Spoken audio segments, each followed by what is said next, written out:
Buen día, tarde, noche, profesor. Mi nombre es Salvador Mendiola Juárez y en este video, sesión académica, digámoslo así, forma parte de la actividad del Instituto de Estudios Superiores de Ingeniería Educativa en la maestría en Ciencias de la Actividad Física, dentro del marco de la asignatura que se cursa actualmente, que es Sistema Neuroendocrino y Neuromuscular, bajo la dirección y cátedra del doctor Javier Eduardo Rojas Figueroa, a día de hoy, miércoles 28 de mayo del 2025, desde la Ciudad de México, hablaremos sobre un tema de gran relevancia para la ciencia del entrenamiento en general, que es el grado de influencia que puede llegar a tener las alteraciones o modificaciones hormonales dentro del contexto de diferentes tipos de entrenamiento, desde entrenamiento de resistencia a nivel de resistencia a la fatiga, entrenamiento resistido o entrenamiento de pesas bajo el mismo nombre, y el entrenamiento de alta intensidad por intervalos. Esto basado en la revisión de Responses of Stress Systems, Different Types of Exercise, de los autores Nicolaus, Gregory y George Mastorakos, publicado en el Reviews in Endocrine and Metabolic Disorders en el 2023. Entonces, sin más dilación, para poder comenzar de lleno, es este precisamente el estudio al que hacemos referencia, publicado hace no tanto tiempo, donde se analizan las respuestas endocrinas u hormonales, vaya, como su propio nombre indica, a diferentes tipos de entrenamiento, particularmente con un énfasis en los ejes reguladores o el eje regulador principal del sistema de estrés en el organismo, que es el eje hipotalámico, pituitario, adrenal. Esto, si bien vamos a ir haciendo ciertas puntualizaciones dentro del propio abstract del artículo, y como más adelante se profundizará, pues se revisan principalmente estas hormonas que vienen aquí. Hormona de crecimiento, la prolactina, el papel del eje hipotalámico pituitario adrenal, como te comentábamos, la producción de catecolaminas en general, adrenalina, noradrenalina, de citoquinas, particularmente la interleucina 6, así como la interacción entre todos estos dentro del contexto de entrenamientos interválicos de alta intensidad, entrenamientos de resistencia, de performance, en este caso de endurance, que es tipo resistencia a la alta fatiga, y entrenamiento de resistencia, que por su traducción en inglés es lo que podemos entender en español como entrenamiento de pesas. En resumen, como ya justamente aquí propiamente lo comentan en el abstract, en resumen, todos los tipos de entrenamiento tienen un tipo de respuesta en cada una de estas hormonas. Tienen un impacto sobre el eje adrenal y esto se da desde la primera sesión hasta efectos crónicos. Sin embargo, los efectos que tienen al final del día cada uno de estos es diferente, al menos en términos de magnitud y efectos finales. Haciendo justo aquí un pequeño resumen final de lo que es la conclusión del artículo, o citándolo directamente, como nos comenta aquí, en conclusión, es importante considerar qué tipo de ejercicio y cuáles son los límites, digamos, accesibles o adaptables para diferentes tipos de grupos objetivo a nivel de personas que vienen a entrenar. Y este tipo de aproximaciones intenta sugerir qué tipo de ejercicio es apropiado para diferentes grupos poblacionales precisamente, en particular tanto en salud como en enfermedad y las subsecuentes formas de introducirlos hacia una prescripción de modelos médicos a nivel de entrenamiento. En otras palabras, que los efectos que van a tener implicaciones, claro, a nivel de atletas recreativos, saludables, atletas de alto nivel, competitivos incluso, o incluso en estos casos, pero también partiendo desde la base de personas novatas en el entreno, sedentarias o que directamente tienen algún tipo de comorbilidad que tampoco va a ser tan extraño como lo podría ser sobrepeso, obesidad, resistencia a la insulina y similares. Por tanto, vale la pena hacer una puntualización en este tema, ¿no? ¿Qué es el sistema del estrés y por qué es tan importante dentro del ejercicio? Haciendo un resumen express de este tema, pues podemos entender al sistema del estrés como este eje regulado por el hipotálamo, como la glándula central y sus núcleos hipotalámicos que regulan el resto de funciones a nivel hipofisiario o pituitaria, o traducción, digamos que es equivalente, que es la glándula maestra después del hipotálamo encargada de comunicarse directamente con el resto de glándulas del cuerpo, como en este caso podrían ser las suprarrenales, encargadas principalmente de estas respuestas a nivel de los sistemas de estrés. La función principal que podríamos entender en esta es restaurar la homeostasis ante un estresor, esto es, el punto de equilibrio, los puntos funcionales que una persona debe de tener cuando factores externos llegan a exigirle mayor trabajo, lo que podemos entender como estresor. Un ejemplo fisiológico ideal siendo propiamente el ejercicio físico, ya que es una actividad idealmente planificada, bien planeada, que busca desafiar al organismo, desafiar su punto de homeostasis y por tanto desencadena respuestas diversas en esta propia restauración o intento de la misma por parte del eje hipotalámico hipoficiario adrenal. El sistema locus ceruleo y de norepinefrina, el SINE, son los principales encargados de la regulación a nivel nervioso, que veremos que será también de lo más importante por esta propia relación entre el estresor y los impactos hormonales. Es una respuesta integrada. Esto lo que significa es no meramente se va a quedar en que alteraciones nerviosas vayan a generar respuestas hormonales, que si bien es lo que ya comentábamos, sino que va a tener ese factor neuromuscular, sí va a tener ese factor endocrino, pero también va a tener una respuesta concomitante a nivel inmunológico o de respuesta, biomodulación a nivel inmunológico, como lo que veremos más adelante, será la regulación por citoquinas específicas como la interleucina 6, que va a ser de las principales encargadas de mediar los procesos de inflamación y propiamente de recuperación subsecuente derivados del entrenamiento físico. Entonces, visto esto, podemos también conceptualizarlo de la siguiente manera. Digamos que un reestudio del propio concepto de hormesis, entendiendo como esta curva en forma de U, una invertida, una curva de normalidad, donde conforme más se incrementa el grado de estrés al que un organismo se ve sometido, mayor se incrementa también el umbral de adaptaciones que éste es capaz de conseguir. Visto en términos directos a nivel de entrenamiento o ejercicio físico en general, un umbral de esfuerzo, de estresor mínimo, podría ser insuficiente en el sentido de algún tipo de actividad física que a la persona realmente no le exija ningún tipo de esfuerzo o un esfuerzo extremadamente bajo. Este tipo de movilizaciones, porque al final siguen siendo movimientos y se podrían clasificar como ejercicios, no van a tener las características suficientes para permitirle al organismo entrar en esta necesidad de readaptar sus puntos homeostáticos, por lo que se tendrá que incrementar, hacerlo más intenso, más duro, etcétera, obviamente graduado e individualizado, hasta que llegue el punto en el cual es lo suficientemente o mínimamente suficiente exigente el entrenamiento para que puedan comenzar los procesos de adaptación y propiamente se considere saludable. Así siguen incrementándose, digamos, los resultados de manera más o menos lineal conforme se incrementan las demandas del entrenamiento o carga externa en general. Las respuestas fisiológicas también van a incrementarse en términos de adaptación hasta que llegue el punto medio de la curva en donde comenzar a incrementar cada vez más y más y más las demandas fisiológicas a partir de este punto ya no va a suponer por sí solo un aumento del rendimiento, de las capacidades o adaptaciones positivas, sino que incluso puede comenzar ya a determinar un decremento de estos mismos, hasta que llegue un punto en el que el entrenamiento es tan grande que a duras penas el organismo es capaz de recuperarse para mantener un nivel, no perder, no progresar, simplemente mantener. Y si este nivel de exigencia sigue incrementándose, puede llegar al punto en el que podríamos entenderlo ya como un sobreentrenamiento y de forma directa el organismo ya no es capaz de poder producir algún tipo de mejoría. Eso también va de la mano con los propios principios de progresión clásico que ya conocemos a nivel de ciencias deportivas, donde difícilmente habrá una progresión constante a menos que hablemos de un estancamiento o un protocolo con deficiencias en cuanto a consecución de resultados, al menos en la mayoría de casos.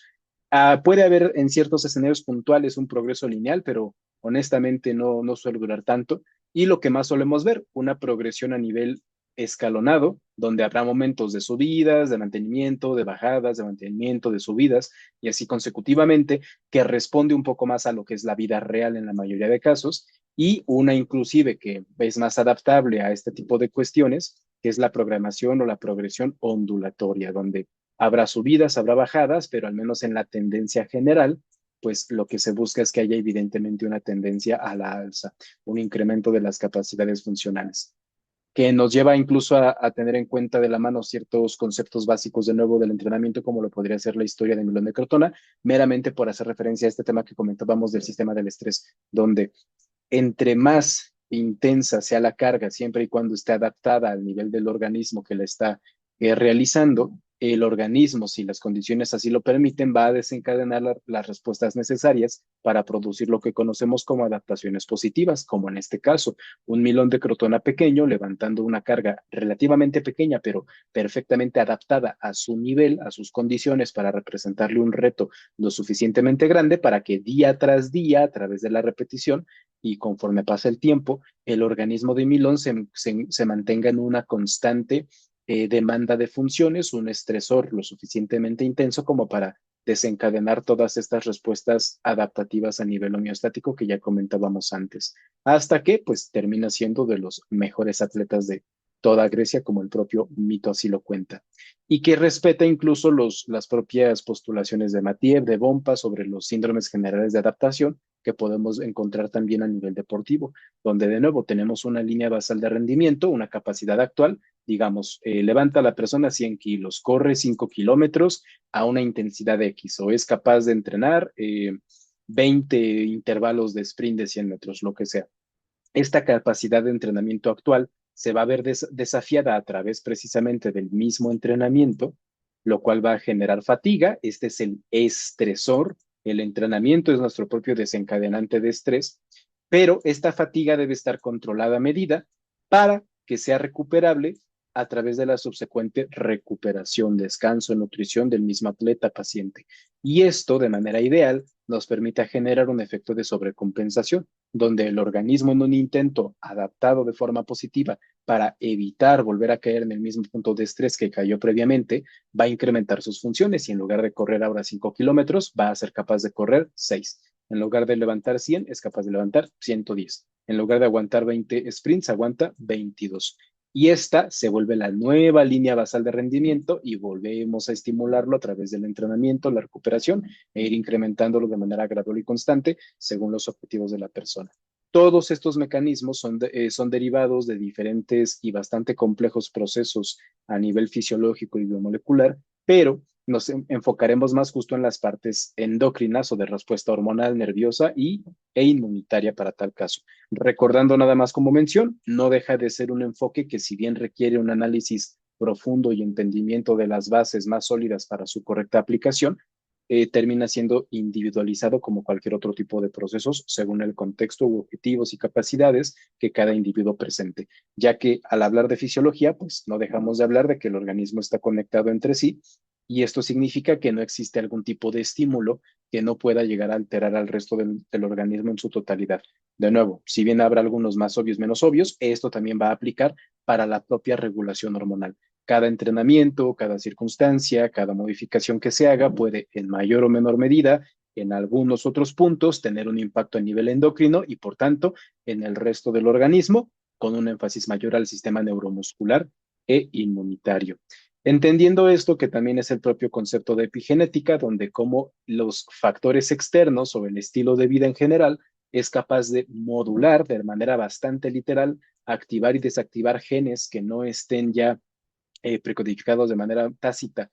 por la parte hereditaria, que es lo que conocemos como la asilación y la metilación de la cromatina del ADN, ¿no? La capacidad que tenemos a través del estilo de vida de modular ciertas respuestas genómicas para modificar en la medida de lo posible el fenotipo. Dentro de estas respuestas genómicas, dentro de estos cambios del estilo de vida, dentro de estos determinantes del fenotipo, también se abarcan los aspectos endocrinológicos, la producción de hormona de crecimiento, de cortisol, la contrarregulación entre estos, la capacidad de liberar y responder catecolaminas, noradrenalina, adrenalina, etcétera. Para esto, entender entonces, decíamos, el principio de progresión aplicado hacia los ejes hormonales. Primero entendiendo que el eje principal, siendo el eje hipoficiario, hipotalámico hipoficiario adrenal, como ya comentábamos, va a ser el encargado principal de la segregación o regulación de la misma del cortisol. En otras palabras, este cortisol va a ser el encargado de movilizar glucosa y ácidos grasos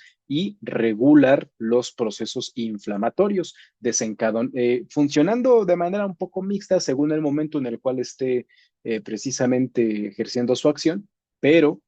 tanto a nivel antiinflamatorio como inflamatorio. Por eso es que se suele decir mejor que regula o modula los procesos inflamatorios a que a atribuirle uno por sí solo. pues este va a depender de muchos más procesos. De manera muy breve, también mencionar que tal vez es justo de los principales factores por los cuales se llega a mencionar al cortisol muchas veces como la famosa hormona del estrés, y eso a veces se interpreta como negativo, pero bueno, es la misma definición o mala interpretación que se puede tener del término estrés por sí solo. No es que el cortisol o el estrés sea por sí solo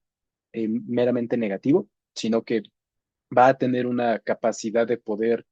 funcional, digámoslo así, de forma positiva o negativa, según la cantidad y la capacidad del organismo de regularlo, mismamente como pasa con el estrés. Una cantidad de cortisol siempre va a ser necesaria para que el organismo funcione, para que el organismo lleve a cabo su vida de forma normal, y es de hecho indispensable y necesario para propiamente entrenar. El entrenamiento lo que sí o sí va a hacer es generar un pico de cortisol para permitirnos poder entrenar mejor, poder movilizar la glucosa y ácidos grasos hacia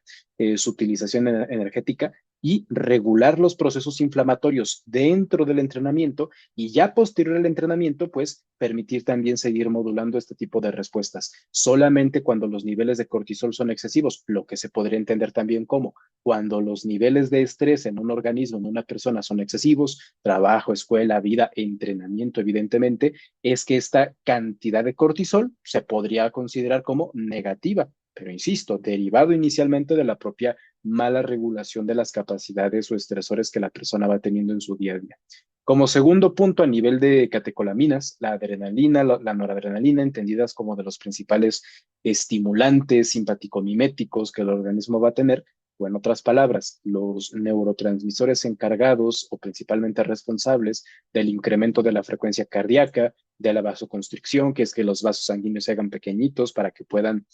aumentar el grado de tensión y flujo que estos pueden llegar a tener en el organismo, al menos en diferentes tipos de órganos. Por ejemplo, vasoconstruyendo aquellos que no van a ser tan necesarios y vasodilatando aquellos que sí van a ser más utilizados, y promoviendo el proceso de lipólisis, es decir, mantienen tanto adrenalina como noradrenalina gracias a la respuesta del estrés, gracias a la segregación concomitante del cortisol, una capacidad en el cuerpo de la persona, del atleta, de poder entrenar y hacer frente a las adversidades, digamos, que la propia rutina de entrenamiento le depare. Son las encargadas principales, estas catecolaminas, del famoso sistema de respuesta o huida, que es sistema simpático y parasimpático a nivel nervioso. Por otro lado, las interleucinas, en específico la interleucina 6, que es un mediador inmunoendocrino, o es decir, según los niveles hormonales, va a modular la capacidad inmunitaria para, por ejemplo, hacerle frente, gracias a la indicación del cortisol de que el organismo está bajo un estrés porque estamos entrenando, hacerle frente a este daño, desgaste que el organismo pueda sufrir dentro del propio entrenamiento, que es completamente natural, y el sistema inmune pueda ayudar a que este sea recuperado de la manera más eficiente posible, o a extralimitar efectos adversos en caso de que así haya sido mal planificado o mal planteado el propio entrenamiento. Y por último, tanto el artículo como diferentes revisiones hacen referencia a ciertos procesos como la hormona de crecimiento y la prolactina, donde la hormona de crecimiento está bastante bien estudiada y entendemos que es una hormona indispensable y también segregada por causa del entrenamiento, responde a ciertos ciclos circadianos, particularmente más elevados en la noche o durante el sueño, y estos promueven la síntesis proteica y recuperación, mientras que la prolactina no está del todo entendido cuáles son los mecanismos que subyacen a su relación directa con el entrenamiento, pero está bastante bien establecida la relación entre la prolactina con el sobreentrenamiento. Niveles elevados de prolactina con sobreentrenamiento. Niveles óptimos o elevados, aún de forma óptima, de hormona de crecimiento con el entrenamiento de forma adecuada. Y este sobreentrenamiento con el tema de la prolactina probablemente está relacionado también con la disfunción inmunoendocrina, la disfunción nerviosa y la propia disfunción adrenal, es decir, un exceso o mala correlación entre el entrenamiento y las capacidades de recuperación que puedan llevar a que el organismo tenga una dificultad mayor para poder modular la segregación de prolactina. Esto, por cierto, tanto en hombres como en mujeres, porque si bien, como su nombre lo pueda indicar, prolactina estimula la lactancia materna, tanto hombres como mujeres, para empezar, tenemos esa capacidad, y no es el único escenario, el embarazo o el periodo de lactancia, donde esta se puede desarrollar. Ahora, puntualizando de manera muy breve, meramente para que estemos todos en contexto, ciertos fundamentos de endocrinología. Cuando hablamos de endocrinología, hablamos justo del estudio de las hormonas, el cómo funcionan, y las hormonas, de manera muy breve, las podemos entender como mensajeros químicos. Primero, desde su propia etimología griega, que es el análisis de la palabra, endo significa dentro, y crino significa secreciones, por lo cual endocrino hace referencia a las secreciones internas, producción de cosas que ocurren dentro del propio cuerpo. Comprende el conjunto de órganos y tejidos que forman las hormonas, es decir, los mensajeros químicos, y si bien no va a existir relación anatómica entre las diversas glándulas endócrinas o productoras de hormonas, sí van a existir los llamados ejes endocrinos, que son comunicaciones más específicas entre distintas glándulas a lo largo del cuerpo para su regulación de manera más directa. Es decir, no es que las glándulas tengan algún sistema único y específico por el cual comunicarse, sino que lo van a hacer a través del propio torrente sanguíneo y sus hormonas, sus neurotransmisores, pero sí tienen cierto grado de priorización, y esto es, puede haber una glándula A, que digamos es este cuadrado, que produce sustancias A. Esas sustancias A tienen forma de cuadrado. Pues esas sustancias A van a poder interaccionar solamente con aquellas glándulas, aquellos tejidos, aquellas partes del cuerpo que tengan la capacidad de entender a los cuadrados, entender a las producciones del grupo A. El grupo B, que en este caso la glándula B, que es un círculo, va a producir a su vez, según los cuadrados que reciba del grupo A, círculos, y esos círculos van a poder comunicarse con otros tipos de tejidos, otras glándulas que tengan la capacidad de entender a los círculos. Es decir, no hay una comunicación anatómica estructural directa, pero sí hay una comunicación funcional. Cada glándula tiene hasta cierto punto, digámoslo así, un grado de preferencia o facilidad para poder comunicarse con una o varias glándulas en comparación con las demás, lo que podría llevarnos a entender que todas las glándulas, todas las hormonas pueden impactar en el cuerpo, eso es cierto, pero va a haber unas que son mucho más específicas que otras, sobre todo en la gran mayoría de casos, dejando casos extremos de hiperproducción, hipoproducción o anormalidades en cuanto a sensibilidad específica de lado, que es tal vez algo mucho más patológico. Para entender esto, pues justo podemos ver aquí, por ejemplo, que las hormonas principales de la hipófisis, que son estos segmentos de aquí, en este caso la hipófisis anterior a nivel del cerebro, del encéfalo, justo debajo del hipotálamo, que son estos núcleos que están aquí arriba, es la principal encargada de comunicarse con casi todos los tejidos que nos interesan a nivel de entrenamiento y para tal caso, dentro del contexto de la regulación de los ejes del estrés a nivel de entrenamiento, recuperación, adaptación en general, siendo, por ejemplo, la ACTH u hormona adenocorticotrópica o corticotropina, estimulante de las hormonas liberadas por la glándula adrenal. La TSH, estimulante de tiroides, estimula la producción o regula la producción de hormonas tiroideas en esta misma glándula. FSH y LH, que son dos hormonas conocidas como gonadotropinas, que van a estimular la producción y funcionalidad de las gónadas en el organismo. Y la prolactina, que ya comentábamos, es más especializada en las células lactótrofas, tanto en hombre como mujer, para la estimulación de la lactancia, pero que tiene una relación aparentemente por sobreentrenamiento o ligada al sobreentrenamiento por parte de un entrenamiento excesivo o deficiencia de recuperación, que aquí podríamos ya ir entendiendo que se podría llevar o se podría dar principalmente por una incapacidad del propio organismo de regular de manera adecuada a nivel hipofisiario, por ejemplo, en este caso, esta propia regulación. O sea, niveles elevados de prolactina probablemente sean secundarios en el contexto del entreno y descartando otras causas a protocolos excesivos, mala recuperación, y esto a su vez ser un signo de una incapacidad del organismo de responder de forma adecuada al entrenamiento. Entonces es una especie de círculo negativo que se retroalimenta y que evidentemente no buscamos. Y por último, la hormona de crecimiento, al menos de estas producidas por la porción anterior, la porción de adelante, digamos, de la hipófisis, y esta hormona de crecimiento, somatotropina, no es propiamente la que se va a encargar de, digamos, dar los efectos directos que todos podemos llegar a escuchar de crecimiento, recuperación, síntesis proteica, sino que tiene que irse al hígado para poder convertirse en el conocido como IGF-1 o factor de crecimiento similar a la insulina tipo 1, que es el que realmente va a tener estas capacidades anabólicas o de potenciación de recuperación y adaptación que tanto nos interesarán. Entonces, es tal vez un tecnicismo más específico, pero vaya, que la hormona de crecimiento puede o no estar relacionada en tanto en incremento como en decremento con un aumento o decremento de las capacidades adaptativas del organismo. O sea, no por sí sola, sino también por su capacidad de convertirse o no en IGF-1. Puedo tener niveles elevados de hormona de crecimiento, pero si por algún motivo, de hecho, tal cual, si mi hígado no funciona de forma correcta, yo puedo tener niveles extremos de hormona de crecimiento producida por la hipófisis. Mi hígado no funciona, mi organismo no es capaz de poder convertirla de forma eficiente a IGF-1. Esos niveles elevados de hormona de crecimiento no me van a dar un incremento de nada por sí solos. Tiene que existir esa capacidad de conversión para poder utilizarlos de forma funcional, al menos de la manera más óptima posible. Y aquí, aunque no son las hormonas principales analizadas en este contexto, sí mencionar que otras hormonas dentro de la propia hipófisis, pero en su porción posterior, eh,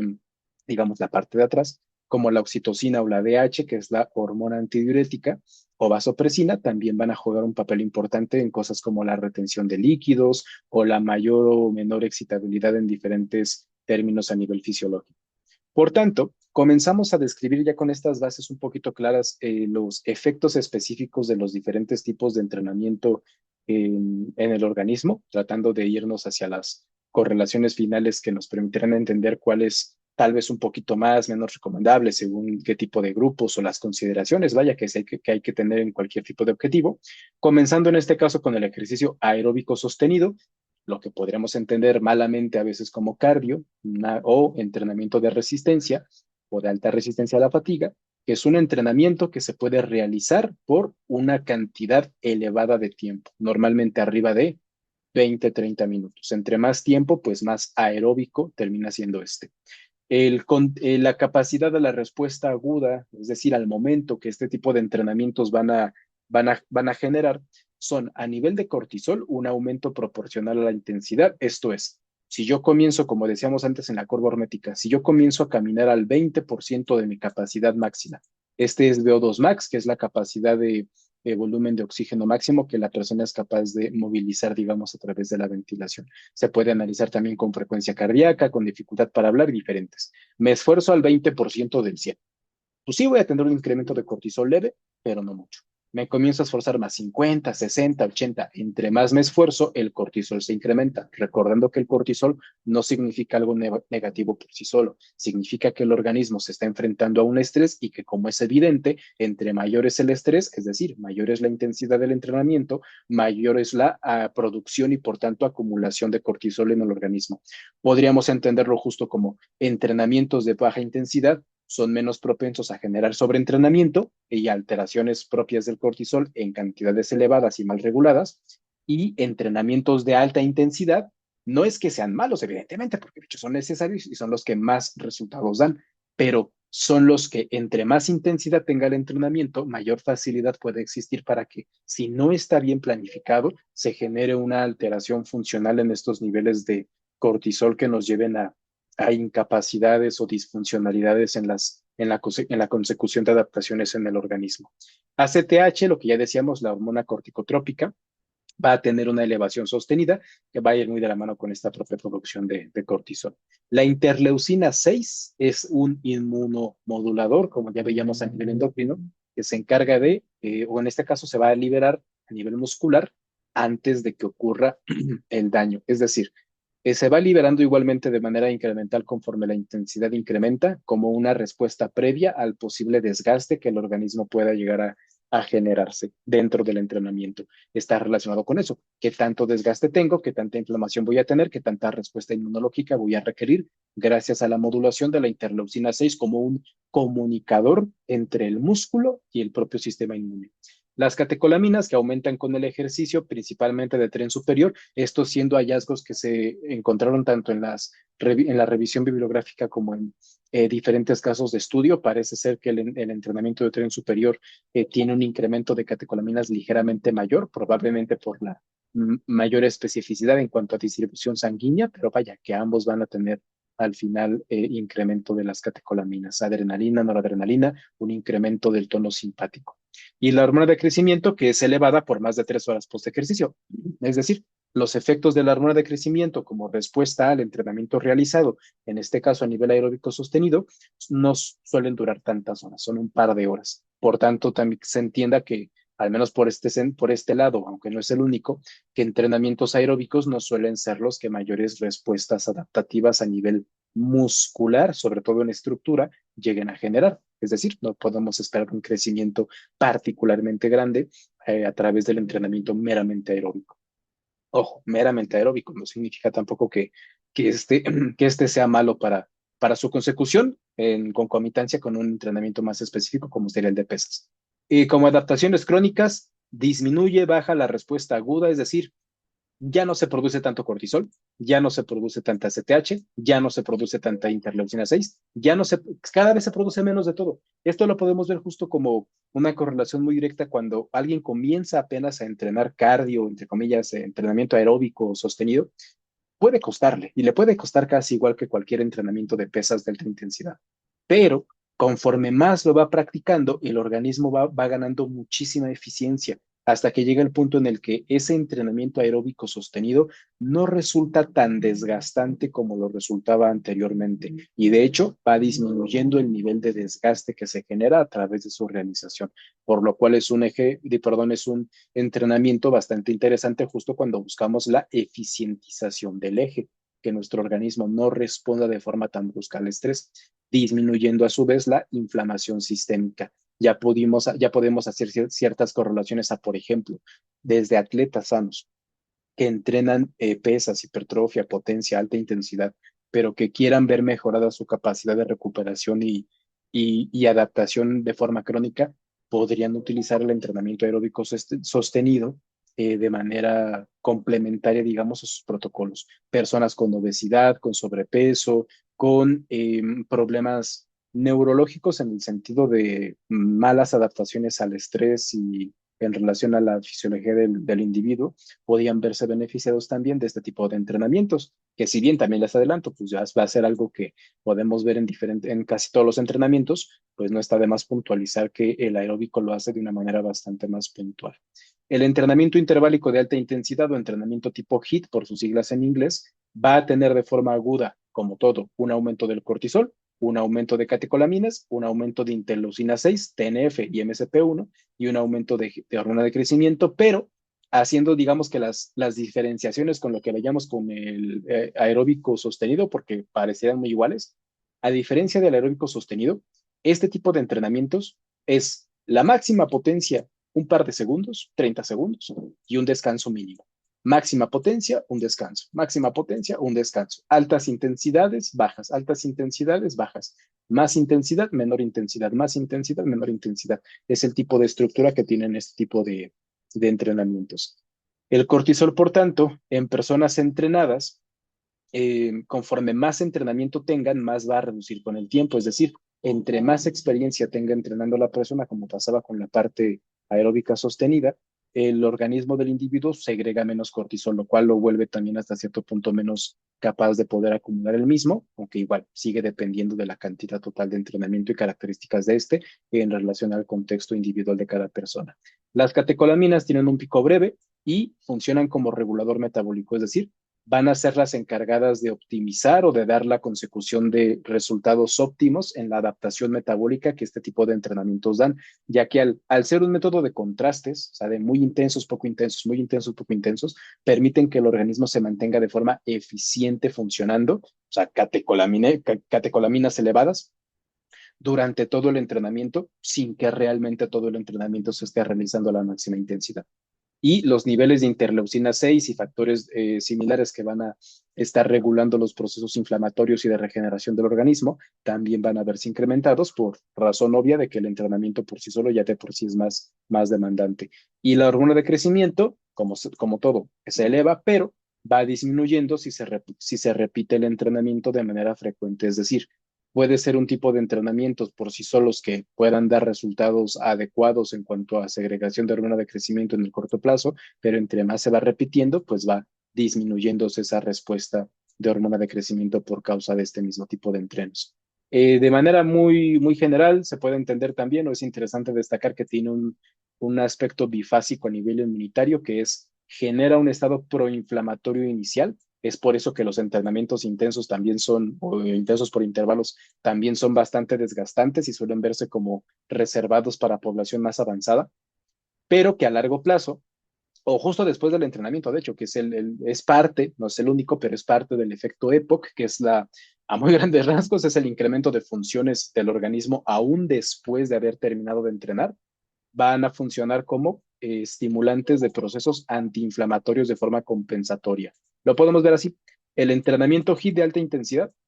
me va a generar un estado proinflamatorio de manera muy abrupta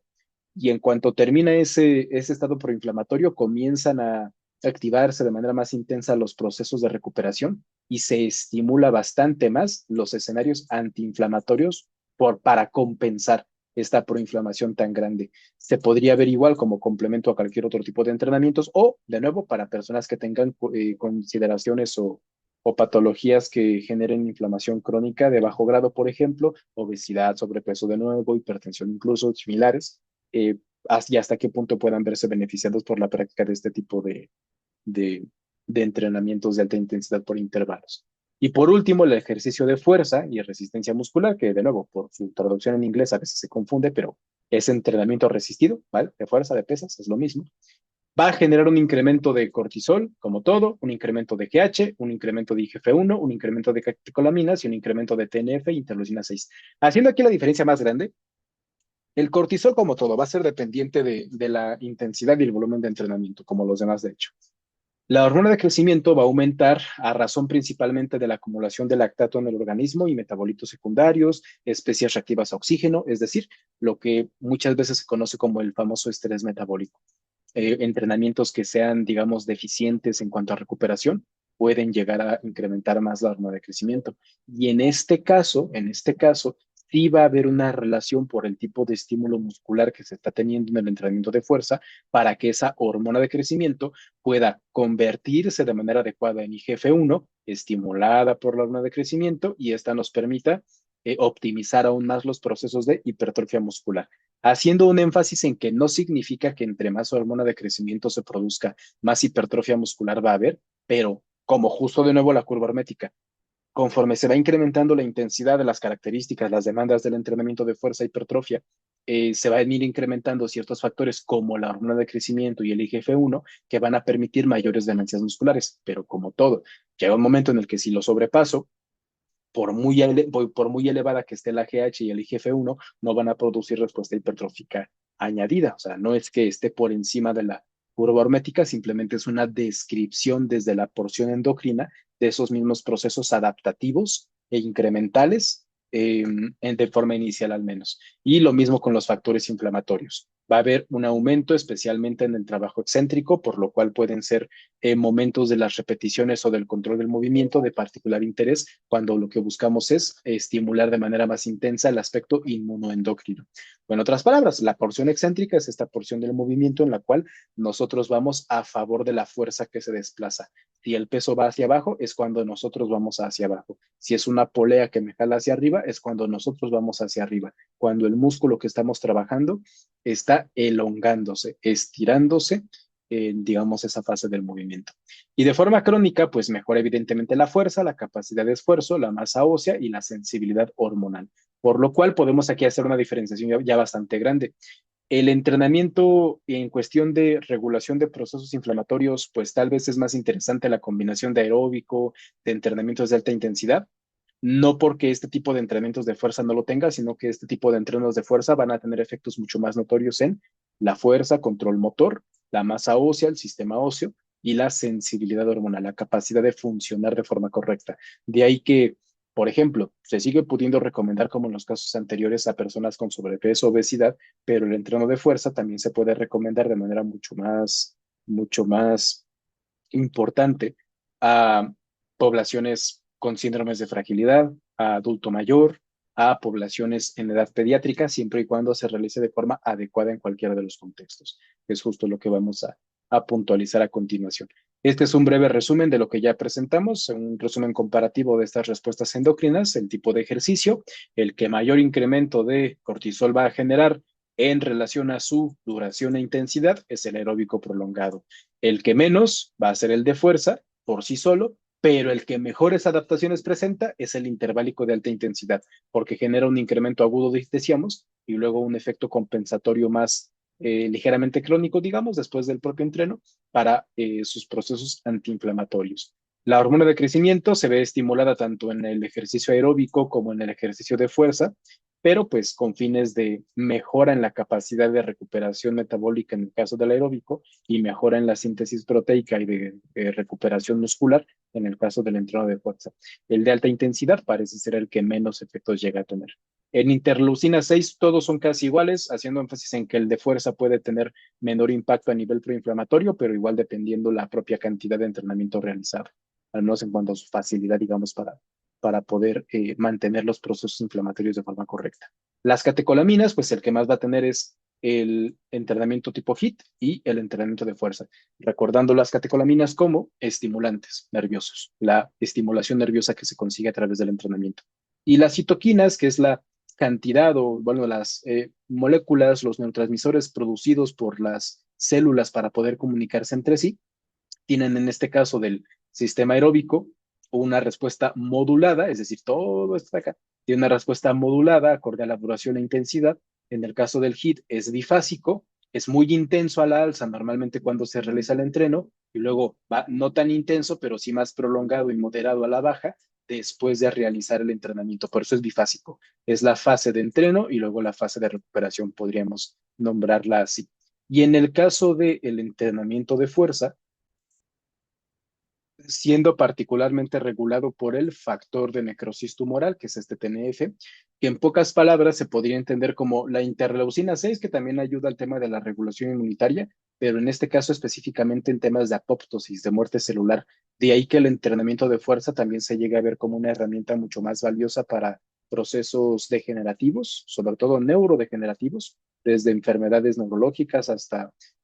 problemas psiquiátricos o similares, o propiamente como neuroprotector. O sea, el entrenamiento de fuerza es tal vez el que más capacidad de evitar que las células perezcan, se degraden de forma agresiva, pues es capaz de generar. Como siempre enfatizando, siempre y cuando el entrenamiento sea realizado de forma correcta. Si está realizado por encima de las capacidades reales de recuperación y adaptación del atleta, pues cualquier entrenamiento puede llegar a ser perjudicial. Si está bien realizado dentro de las capacidades y posibilidades reales del atleta, todo entrenamiento puede llegar a dar beneficios similares. Por tanto, podríamos clasificarlo así, pues la clasificación que se recomienda en la bibliografía consultada. Por tipo de paciente, se podría decir que adultos mayores, personas con inflamación crónica, podrían tener mayor beneficio inicial por realización de entrenamiento aeróbico prolongado, sobre todo de cara a disminuir inflamación y mejorar procesos inmunitarios. Personas con obesidad e insulinoresistencia se pueden ver más beneficiados del entrenamiento tipo HIIT por este incremento relativo de la hormona de crecimiento, mejora en la función de la interleucina 6 y disminución gradual por el efecto bifásico del cortisol basal, y personas que tengan sarcopenia, que es disminución de la masa muscular, osteoporosis, que es disminución de la masa ósea en cuanto a densidad del mismo hueso, o menopausia, procesos de envejecimiento naturales a nivel hormonal, podrían verse beneficiados del entrenamiento de fuerza, siendo de interés particular, uno, que separemos estas tres entidades. No es lo mismo un adulto mayor que una persona con sarcopenia. No necesariamente el adulto mayor tiene poca masa muscular y no necesariamente las personas que tengan poca masa muscular o deficiencias funcionales en esta son adultos mayores. Lo mismo con cualquier otro tipo de característica similar en este escenario. Recordando justo en este tipo de cuestiones el principio básico de cosas como la medicina, de pues justo desde en este caso los precursores de la medicina moderna occidental, o bueno, lo que entendemos como la medicina occidental hoy en día, como Hipócrates, pues ya decía que la mejor medicina de todas es enseñarle a la gente cómo no necesitarla, y en este tipo de cuestiones es que cabe cosas como el entrenamiento, la nutrición y similares. Se busca disminuir problemas, la medicina como el ejercicio, perdón, como medicina, y tal vez la adherencia, el que la persona se mantenga adherente como el mayor de los retos posibles, particularmente por un abordaje incorrecto. Es decir, pensar que por sí solo uno de estos entrenamientos o algún otro es mejor, peor por sí solo y en autonomacia, y obligar a la persona a realizar uno en particular, tal vez es también de los factores que habría que tener en cuenta para su correcta dosificación. Lo que buscamos al final es un efecto epigenético, modular las capacidades genómicas, moleculares, vaya, biológicas que tiene la persona para poder responder a estos diferentes tipos de procesos, y simplemente mencionar, no existen condiciones donde no exista la posibilidad de entrenar, solamente va a depender de la adecuación al estado actual de rendimiento. En otras palabras, todos pueden entrenar, todos pueden esforzarse, que algunos lo puedan hacer en mayor o menor cantidad es lo que va a variar, o de una u otra forma, también podríamos verlo así. Los factores individuales son la clave. Determinar sexo y edad no es lo mismo. Querer exigirle al máximo desgaste un entrenamiento a un joven, a una chica joven, un chico joven de 25 o 30 años, a intentar exigirle lo mismo a una persona de 100 años o a un niño de 6 años, a un hombre que a una mujer en el sentido de ciertos estándares de fuerza que uno podría esperar de cada uno de estos en relación a las capacidades biológicas que corresponden precisamente. El estado hormonal no es lo mismo una chica con o sin problemas a nivel menstrual, con o sin menopausia, lo mismo a nivel de hombres y con o sin los anticonceptivos, haciendo más énfasis tal vez en la población femenina porque es la que mayor diversidad de entornos hormonales va a tener, pero vaya, no excluyendo que los hombres también vamos a tener diferentes tipos de alteraciones hormonales, aunque no suelen ser tan graves o tan grandes y comunes. El nivel de condición física, de nuevo, no es lo mismo un novato, un intermedio, un avanzado, un atleta de élite o una persona que simplemente quiere entrenar por salud, por mantener la salud en lo mínimo posible de forma efectiva. El estado inflamatorio basal no es lo mismo una persona con obesidad, con desnutrición, con una enfermedad de base, sin enfermedad de base. La cronobiología del entrenamiento. Habrá personas que se adapten mejor a entrenamientos de 3 días a la semana, de 5 días, en las mañanas, en las tardes, en las noches, y eso también puede considerarse dentro de la estructura y adaptación de un entrenamiento. El objetivo al final, como siempre, es que el ejercicio sea como una dosis hormonal controlada, que sea una forma de dosificar un estímulo para que el organismo de la persona funcione lo mejor que pueda funcionar a nivel hormonal y que eso le garantice pues la mejor salud posible dentro de su contexto y al mismo tiempo los mejores resultados posibles también dentro de su contexto. Haciendo un ejemplo rápido, como en este caso con las poblaciones especiales, que particularmente son por hipocinesia,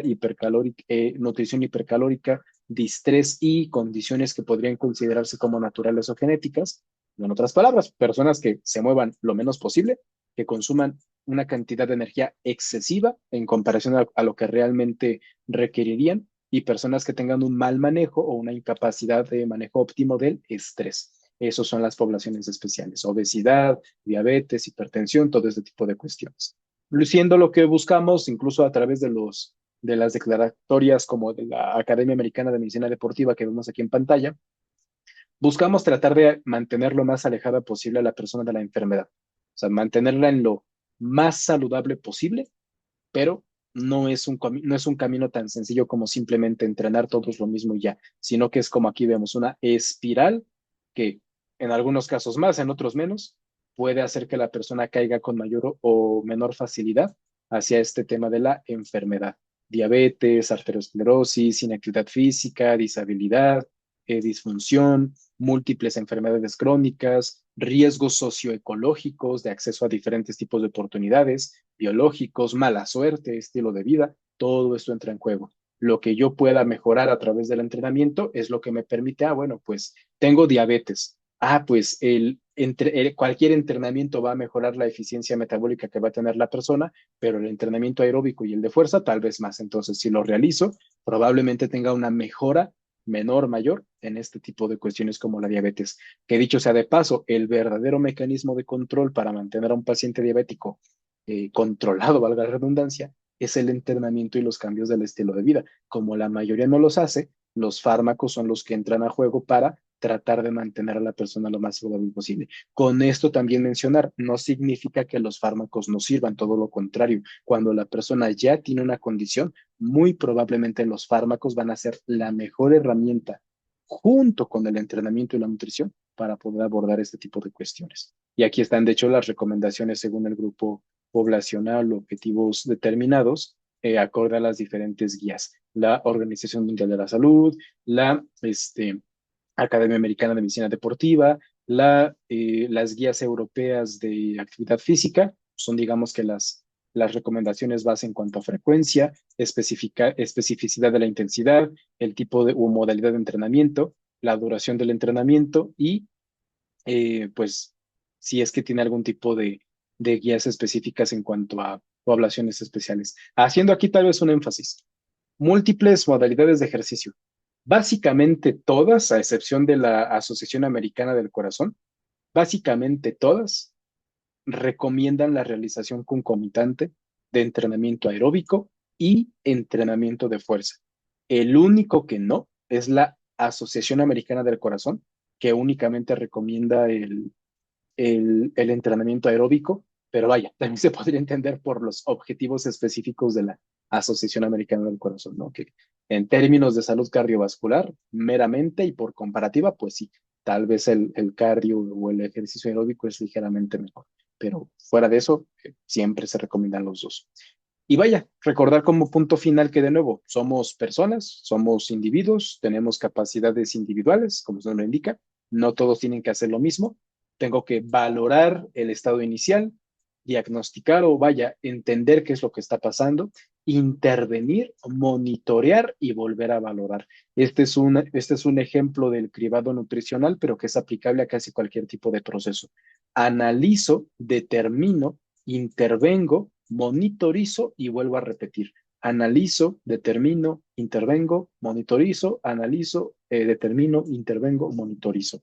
Un ejemplo rápido es justamente el tema del ciclo hormonal femenino, donde hay múltiples investigaciones que sabemos que no es que afecte por sí solo de manera mágica, pero que evidentemente tiene un impacto muy grande, que es multivariable entre las distintas personas, cosas como los anticonceptivos orales, los estadios del desarrollo humano, también funcionando de forma similar, y no dejando de lado que si bien nos centramos bastante en los aspectos hormonales de manera específica, pues el aspecto hormonal es una parte del todo, como en este caso, la diferenciación entre la pubertad, entendida como el proceso natural de desarrollo hormonal fisiológico, y los procesos de adolescencia, entendidos como los procesos de adaptación más psicosocial, sociocultural. Son dos cosas que van de la mano, que ambos van a tener un impacto sobre lo que la persona puede, no puede hacer, o quiere, no quiere hacer, y también lo puedo tener en mente al momento de planificar o estructurar cualquier tipo de protocolo. Recordar al final, chicos, que tratamos y entrenamos a seres humanos, no únicamente tejidos aislados o de manera separada al mismo organismo, sino que es un conjunto de todo. Respuestas hormonales, tejidos estimulados, su correlación con otros sistemas, el individuo, su percepción, su sentir y su propia agenda, su trabajo, su estilo de vida. Conclusiones finales, pues justo para puntualizar y dar conclusión a esto,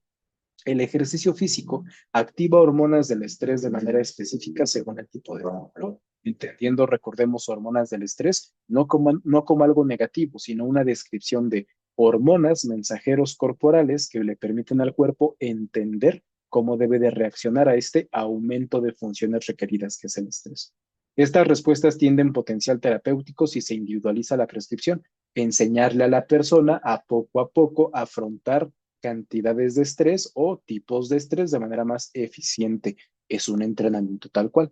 Entrenamiento mal realizado en exceso, la persona no responde de forma adecuada a un exceso de estrés. Mal realizado en cuanto a deficiencias, pues si tampoco hay nada de estrés en cuanto a aumento de las exigencias físicas o funcionales del cuerpo, tampoco hay una necesidad para que el organismo se adapte justo a estas características. Comprender el impacto hormonal del ejercicio transforma su aplicación, es decir, de rutina física a intervención médica o clínica precisa, entendiendo de nuevo que el ejercicio tal cual, chicos, es un fármaco. O sea, lo podemos ver tan así, digamos, de manera reduccionista tal vez, pero no tan alejado de un concepto bastante duro. El ejercicio, según cómo se realice, puede funcionar tan bien o tan mal como un producto farmacológico. Es una intervención médica o puede llegar a serlo según cómo se realice. Puedo intoxicarme de ejercicio, puedo tener dosis deficiente de ejercicio, puedo usar el ejercicio como una herramienta para potenciar o para generar problemas según lo bien o mal que esté implementado precisamente. Es necesaria más investigación en el sexo femenino en particular porque son poblaciones que en comparación al masculino sabemos que tiene una respuesta mucho más variada y todavía no se entiende al 100% el por qué, aunque los mecanismos son bastante obvios tal vez en lo general, de forma específica hay bastante que investigar todavía, y estados clínicos especiales como la aparición concomitante de dos o más de estas condiciones que íbamos revisando un poquito, así como el uso conjunto con farmacoterapia o con nutrición funcional. De nuevo, no se trata de si el ejercicio reemplaza la nutrición, si el ejercicio reemplaza los fármacos o viceversa, si la nutrición reemplaza el ejercicio, reemplaza los fármacos, si el fármaco reemplaza la nutrición y el ejercicio, no. Ese es tal vez el peor de los errores que podríamos cometer. Ninguno reemplaza a nadie. Los tres, hablando de nutrición, entrenamiento y farmacoterapia, tienen un fin muy específico, son herramientas que están a nuestro alcance, o bueno, que pueden o no estar a nuestro alcance, y que tienen que ser valoradas dentro del abordaje integral de una persona. Habrá personas que requieran fármacos sí o sí para que puedan tener un resultado adecuado. Me refiero a una persona con hipotiroidismo, un diabético tipo 1, personas que son fármacodependientes por la patología que tienen de base. Habrá otras que puedan, con el paso del tiempo, modificar su esquema farmacoterápico según las condiciones de entrenamiento físico y nutricional que tengan, y habrá quienes, independientemente de este, lo que puedan hacer es mantenerlo o reducir la progresión de la necesidad de una farmacoterapia más avanzada. El ejercicio, la nutrición, el fármaco son tres aspectos clave en el manejo integral de cualquier tipo de población, particularmente poblaciones a nivel patológico, pero insisto, en cualquier tipo de población son factores que pueden entrar